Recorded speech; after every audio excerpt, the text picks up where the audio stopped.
በሻሸመኔ ላይ ከትናንትና ወዲያ ጀምሮ አንዳንዶችን የሀገረ ስብከት ሰራተኞች ማሰር መፍታት ተጀመረ። አሁን የተወሰኑትን አሰሩ፣ የተወሰኑትም የሉም። ይሄ ከሆነ በኋላ ህዝብ ወጣቱ ደግሞ እንደዚህ በህገ ወጥ የተሾመ ነገር አናስገባም ትክክል አይደለም በሚለው ቤተክርስቲያኑ እየጠበቀ ወደ ቤተክርስቲያኑ ለመግባት በሚደረግበት ጊዜ አሁን አንድ ሰው እንደሞተ ነው የተነገረኝ።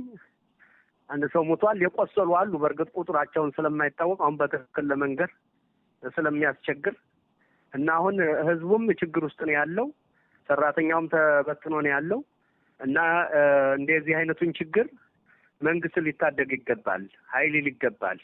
ተቋም ተገልብጦ ተቋም ሌላ ተቋም የሚሰራው ነገር ለነገም ታሪክ ጥሩ አይደለም። ማንን የትኛውንም ትውልድ ሊያንጽና ሊያስተምርም አይችልም። ከምን አንጻር እየተደረገ እንዳለ የሚያደርሱ ሰዎች ቆም ብለው ሊያስቡበት ይገባል እና ይሄ ነገር ብዙ መዘዝ አለው፣ ችግር ያመጣል። አሁንም ችግሩ በጣም የከፋ እየሆነ ነው እና ስለዚህ ሰው ሙቷል። የፌዴራል መንግስት ይሄንን ነገር ገብቶ ህዝቡን ሊታደግ ይገባል። የክልሉ መንግስት በአቋም እስከሚሰራበት እስከሚመስል ድረስ ነው ያለው። በፓትሮል እየተደገፈ ተቋሟ ሰራተኞች እየተበተኑ እየታሰሩ እታች ያሉ እንኳን ፖሊሶች እንዳያዝዙ ተላይ ታዘዘናል በሚል ምክንያት ነው አሁን እየተሰቃዩ ያሉት እና ይሄ ነገር ትክክል አይደለም። ትናንትናን ብፁዕ አቡነ ያሬድ ታስረዋል። እንደገና ደግሞ ለምንድን ነው የኢትዮጵያ ሚዲያዎች ውስጥ ይሄን የማያስተጋቡ? ይሄ ቀን ያልፋል፣ ህዝብ ዝም አይላቸውም። ኢቲቪ ለምን አይናገርም? ዋልታ ለምን አይናገርም? ሌሎቹስ ለምን አይናገሩም? ሰው ሞተ። ስለዚህ ለምንድን ነው የማይጮህ? ለምንድን ነው ተው የማይባል?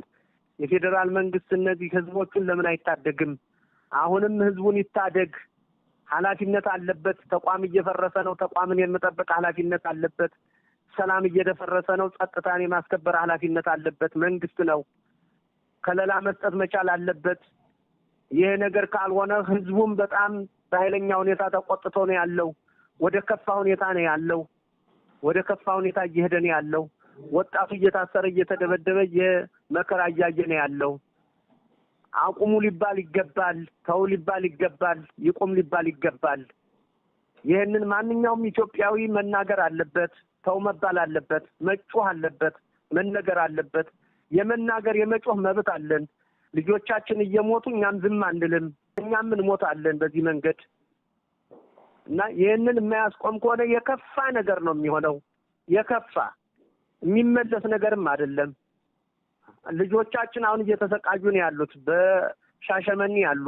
እንደገና ደግሞ እንደሰማሁት የምን ያህል እርግጠኛ አልሆነም እንጂ የተሾመውን እዚህ ሐዋሳ ሆቴል ነው ደብቀውታሉ የሚባል እና ያ ሁሉ ትክክል ነው ወይ?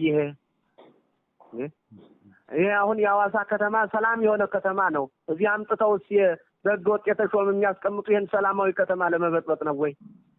ይህንን በአጋጣሚ የሚሰሙ የሐዋሳ ከተማ ባለስልጣኖች ይህንን ነገር ከከተማቸው ሰላም የሚያደፈርስ ስለሆነ ተከታትለው ኃላፊነት መውሰድ አለባቸው። መልካም ብፁዕ አባታችን፣ ምናልባት በዚህች አጋጣሚ ሰዎችን በመግደል በማሰር ክርስቲያኑ ኦርቶዶክሳዊው ወደ ኋላ እንዲሸሽ የማድረግ ነገሮችን ነውና ለማድረግ እየተሞከረ ያለው። ምንም የሚያሸሽ ነገር የለም። ይሄ እኮ አያሸሽም። ይሄ የሚያሸሽ ነገር የለም። ሌላው ሲሞት ሌላውም ይሞታል እንዴ? ማንም ወደ ኋላ የሚል ማን አለ? በእንደዚህ አይነት ነገር ሰው ገሎ ሰው እየሞተ ሰው በአመፅ በረብሻ የሚደረግ ነገር የለም። የሚመጣ ሰላም የለም። ትክክል አይደለም። ሲኖዶሱም በዚህ ሁኔታ አጠናክሮ የሚቀጥልበት እንጂ ወደ ኋላ የሚልበት ነገር ነው ብዬ አላስብም። ይሄ ነገር ጥሩ አይደለም። በጉልበት የሚደረግ ነገር ጥሩ አይደለም። ትክክል አይደለም። እኔ አሁን ክልል መንግስት ላይ ነው የየሆነ ያለ። የፌዴራል መንግስት ይመለከተዋል። ህዝቡን ያድን፣ ህዝቡን ይጠብቅ፣ ለህዝቡ ከለላ ይስጥ። አያገባኝም የሚባል ነገር ትክክል አይደለም። የሚዲያ ሰዎች ይህንን ትክክል እንዳልሆነ መንገር አለባቸው። ኃላፊነታቸውን እንዲወጡ መንገር አለባቸው። የመንግስት ሚዲያዎች ይህን ማውራት አለባቸው። ትዕዛዝ ተሰጥቷቸው ሊሆን ይችላል፣ ግን ለእውነት መቆም መቻል አለባቸው። አንደበታቸው ለእውነት ይቁም፣ ለእውነት ይከፈት፣ ለእውነት ይናገር። ለዓለም ህዝብ ያሰሙት ይሄን ነገር። እግዚአብሔር ይስጥልኝ። እሺ ብፁዕ አባታችን ሙራቴው ድረስኝ።